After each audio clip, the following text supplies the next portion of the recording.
Okay, let's see now.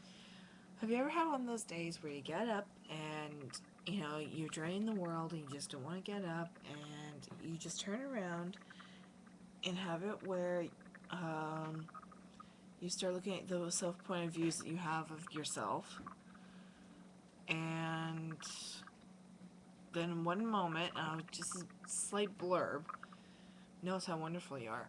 Well, that's today. How often do you get to do that? Uh, yeah. It's often harder to do when you see a lot of things about yourself that other people point out that they think don't appeal to them physically or whatever. But it's more so because we're kind of, how I put it, called a kettle black society. They're trying to teach us that the inside's more beautiful and everything else. That's what we should look out for. Fine, I understand this. But a lot of the impacts we have through society, be it advertising, be it something else, has turned it around so that we have it where we are more looking at the exterior of the cover of the book instead of seeing what's on the inside. The inside chapters could be a whole lot more fun and a whole lot more interesting. That's what's on the outside. Alrighty. Go on, Bailey. Um, so, in that context, me with the spiky hair, the short and everything, like to wear jeans and boots and stuff like that, cut my hair short. In many ways, men see it as being the label of dyke, or a woman who isn't interested in men or is not sexually out to attract someone. Also, the whole context of that women are mostly appealed to the model, the lawyer, or whatever, um, or something that is considered to be a bad boy or whatever. But the thing is that, I think because we don't look back into what we are teaching our children and for what we are dating for ourselves, we just forget. Like, what was it? Gentleman I was going out with turned around one time and said, "You're too fat." Last time I checked, you got with me. You asked me out, and something or along the ways or another, you turned around and you said to me that you liked me. I'll be by it. Fine, no problem. I'll go out with you. I'll try you out. But I'm also at the point in my life where it's like, dude, seriously, if you didn't like what you saw inside, then why are you trying to make the exterior match what's on the inside? See, I've also looked at it this way. There's a whole lot of ugly out there. There's all wrapped up in the pretty ribbon and the pretty packaging and everything, slapped with gobs of makeup and whatnot, model-esque, whatever. But there's a whole lot of ugly in them.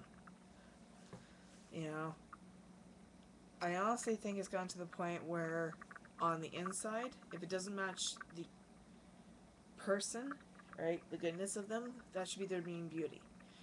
Yeah, it's great when you got the inside and the outside matching, but yet again, you also think to yourself, what's going to be more appealing? The big parcel with the plain brown paper that might have something cool in it, or like awesome, or the pretty small parcel with the pretty paper and the bow. I think I'll take the brown paper. Needless to say, I've gotten to the point where if a man is not even like 5'9" and up, or so, or able to handle me, if you can't handle me the way I am now, who says you're going to handle me later? I'm a loudmouth. I'm opinionated. I am stubborn. I'm a hothead. I do not wear a dress whatsoever. Heels are not in my forte. Makeup's considered to be shock value. So, think about it. Is the package more important, or is it actually the exterior that isn't? You know what I mean. You have to really look at the context of things. Now, as a plus size woman, I will admit, I go anywhere from a size 22 plus, sorry, 24 plus, because I did gain weight, 24 to size 28 plus, depending on the cut or the fit of the jeans, right? So that's like a 3X, 2 to 3X, right? And I've also learned that it doesn't matter what kind of packaging I've got on or whatever branding or whatnot. There's a lot of stereotyping about people who look different. Even a goth gets stereotyped. Now, we don't like to judge or anything, but we always do judge. It's in our human nature. So, all I have to say is to people that are out there, next time you go and do things, I suggest you look into the context of what you want in a mate, not physically, up here and in here.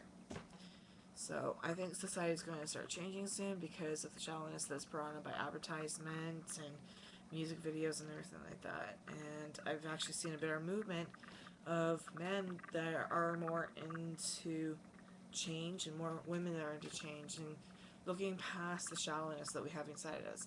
Yes, it does exist. You know, I'm not going to lie. The first thing I check out on guys is ass. Second thing is his eyes, and if he's got good looking hair. And that, you know, he can at least wear a size 32 pant. But, you know, he's got to be at least, you know, in between like a 32 and a 38-inch waist, minimal. But, you know, I also know men that are very, like, wide, that are thin. And it wasn't until, like, this one guy I knew took off his shirt and you saw that he didn't have a pot belly on him. He was tall and he had really broad shoulders. So there's that whole, like, thing of what is beautiful, what isn't. We gotta redo our thought process. Anyhow, I'll talk to you later, guys. So, I want your thoughts. Tell me, what do you think? What is beautiful to you?